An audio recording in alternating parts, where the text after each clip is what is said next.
Camera 3 just came back. So, yeah. I was just, yeah, what are you gonna? uh, the Witness.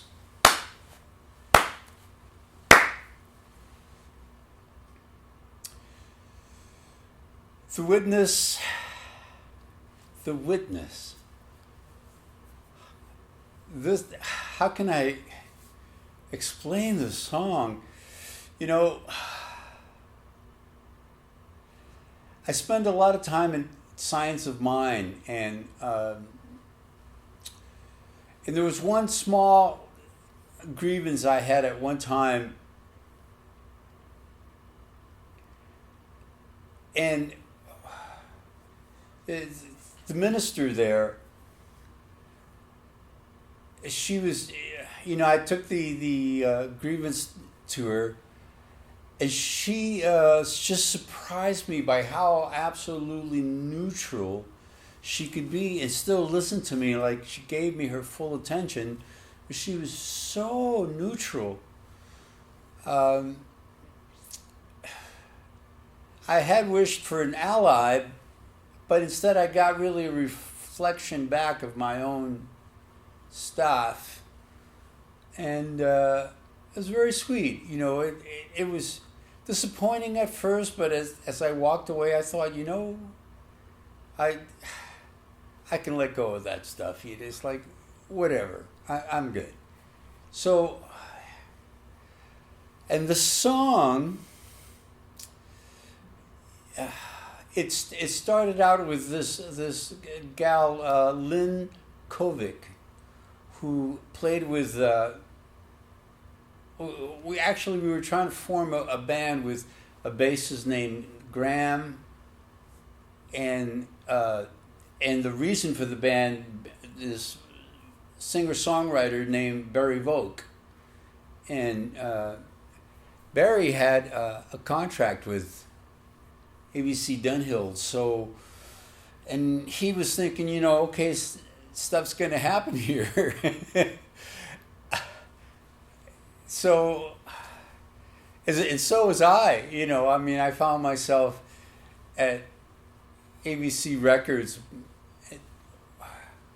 working on demos for him and with him, and so it felt like, okay, so we wanted to get a band together. We thought we could get the whole band. Other than the drums, it'll make rehearsing easy, and then we'll plug in the drummer at the last minute. That was the plan. It never did actualize. Actually, the band didn't actualize because Barry was in a stable of other songwriters, and one of the other songwriters had a big hit, Right Time of the Night.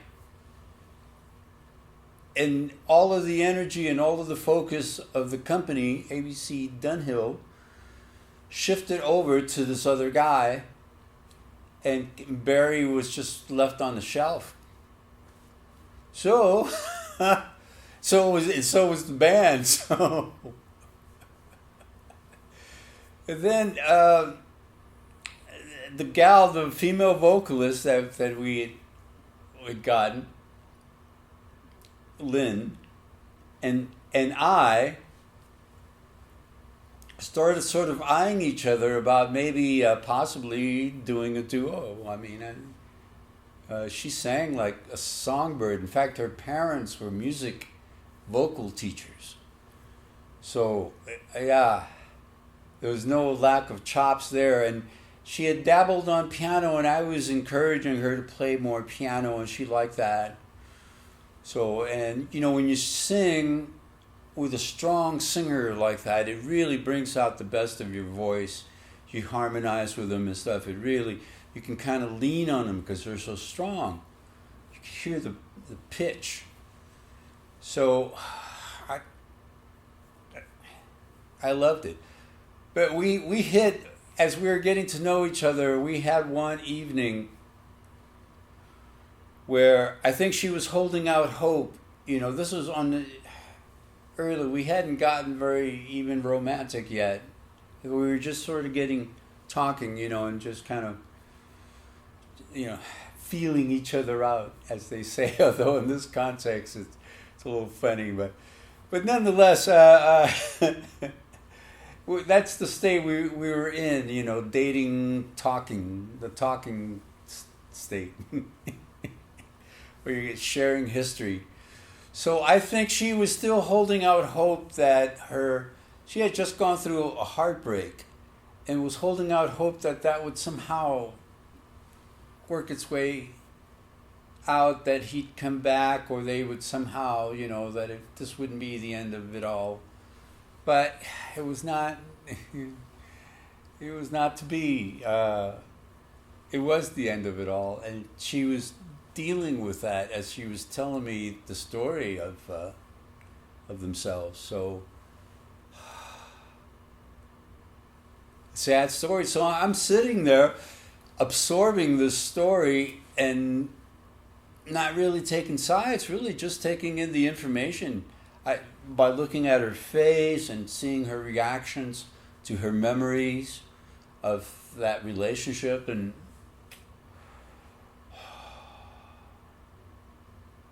I was just taking in who she was, who she'd been, what she's thinking of, what's heavy on her heart. And then I don't think I was at the stage yet where I was driving her home and we were sharing a car. I think this was real early on. So we had a rehearsal in a couple of days, and between rehearsals, I wrote the song, The Witness. The words words were just pouring out that I decided to do the chorus, to do the melodic, to do a chorus, a repeating melody, but instead of a repeating lyrical thing, to just give a different, every time the chorus comes in, it has a whole set of words. It just adds to that situation. It continues to tell the story of someone just breaking down, and someone being a witness to that, being like a neutral consciousness. So that's the witness. For a long time, I was I still am, actually, but I have other songs. What I was going to say is, for a long time, I was so proud of that song. I mean, I really...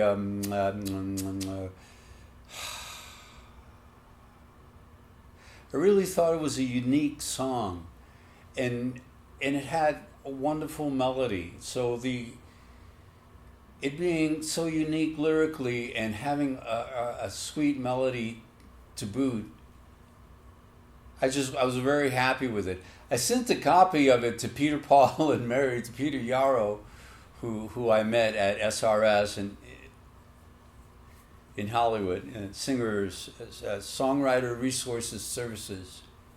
I think they were just working off a grant, and they were there until the grant went out. I think that's what was going on there. I'm not completely sure, but it was a great place for meeting. Anyhow, I did send Peter Yarrow a copy. Whether he ever heard it or not heard it, he never got back to me, and I just let it be. I just let it be. But it's one of those songs. And then, just a few years ago, I added some piano to it. It was all really a guitar thing. And again, what happened is that I like the piano a lot. So I gave the guitar a break, let it sort of tag team, and let the piano take it for a bit, and then let the guitar come in. Second verse, but that was that guitar part that comes in there. That was the original song for the first go around, or 2 or 3 or 4. I just, the philosophy behind a lot of those words, the only thing that I just kind of wonder if I should rewrite or what. I'm not going to rewrite it now, but I did wonder for a while is wish I could tell you not to cry. Sometimes it's good for the soul. So I softened it sometimes, but it's only one voice there that's singing sometimes on a 3-part thing, so I have to drop out the other 2 voices and the one voice that sings sometimes. Because sometimes it is, but not always is too easy of a well to fall into. So crying, but sometimes it could be just what's called for. What's called for. All right, the witness.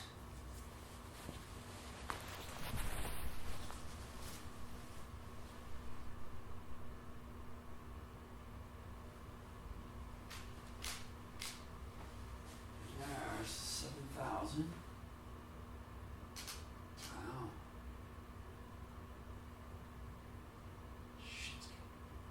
Shitsky, I think I lost the 500 on that. The blinking monitor, I think, finally got to it.